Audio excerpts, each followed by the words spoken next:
Qu'est-ce que la comédie musicale? La comédie musicale, c'est un genre de théâtre mêlant la comédie, le chant, la danse et les claquettes. Ouais, bon, les claquettes, on voit plus vraiment ça, mais à l'origine, Singing in the Rain, 42nd Street, entre autres, parce que dans ce temps-là, les claquettes, c'était comme un incontournable. Puis on comprend pourquoi. Mais quand je dis à l'origine, c'est pas vraiment à l'origine, parce qu'il paraîtrait que l'origine des comédies musicales viendrait plus des ballets, des opéras et des opérettes. Puis encore là, selon une source fiable mondialement connue, dont je tairai le nom, Wikipédia.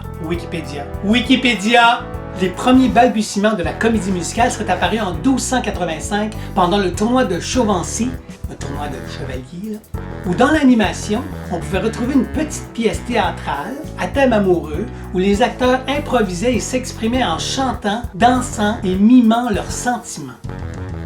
C'est fou, hein? Bref, pour faire ça simple, la comédie musicale, c'est une pièce de théâtre où on chante souvent son texte, puis on peut même le faire en dansant, avec ou sans claquettes. C'est ça. Pourquoi on aime tant la comédie musicale? En fait, on recommence à l'aimer, parce qu'on l'a déjà aimé beaucoup plus que ça. Hey, rappelez-vous toute l'époque des films musicaux là, comme My Fair Lady, The Sound of Music, West Side Story. Hey, c'était fou dans ce temps-là, là. On aimait ça. Là.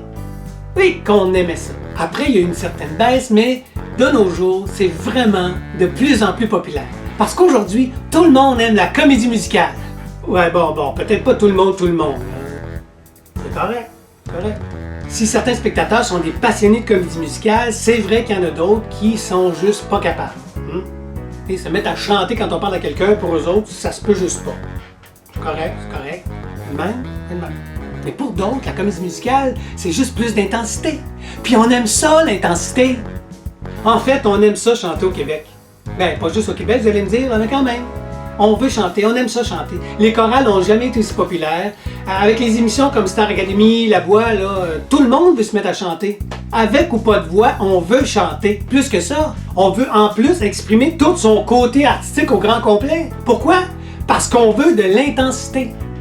Et où est-ce qu'on retrouve de l'intensité? Dans les comédies musicales! L'intensité dans les comédies musicales! Les comédies musicales! Mais si on est un amateur, on sait pas trop si on est capable, mais on aime ça chanter. Ça, on aime ça. Ou peut-être qu'on est bon, peut-être qu'on est bien bon, mais qu'on est tanné de juste chanter dans sa douche. On aimerait ça partager ça. Est-ce que c'est possible tout ça? Mais oui, c'est possible! À Longueuil, il existe le Chœur Vive-Voix. Puis justement, cette troupe de théâtre musical-là est présentement en pleine période de recrutement. C'est fou, hein? T'as envie de faire partie d'une troupe amateur, dirigée par des professionnels, qui montre une comédie musicale entièrement originale et écrite pour ses participants? Une troupe où tu te sentirais accueilli et encadré, et qui te donnerait la chance de participer à 7 représentations d'une comédie musicale avec de superbes décors et costumes. T'entends, hein? Alors si j'étais toi, je m'inscrirais au plus vite pour la prochaine production du Chœur Vive-Voix, Da Vinci et les Fake News. Il y a encore plusieurs rôles disponibles. Un show vraiment drôle, touchant, puis tellement capoté, là, tellement éclaté, c'est fou. C'est pas mal fou. Qu'à le dire. Alors voici toutes les coordonnées. Si jamais tu as des questions, t'hésites pas. Au Chœur Vive-Voix, on cultive nos passions. Ouais, c'est comme le slogan de la troupe de comédie musicale à Longueuil. Viens voir ça.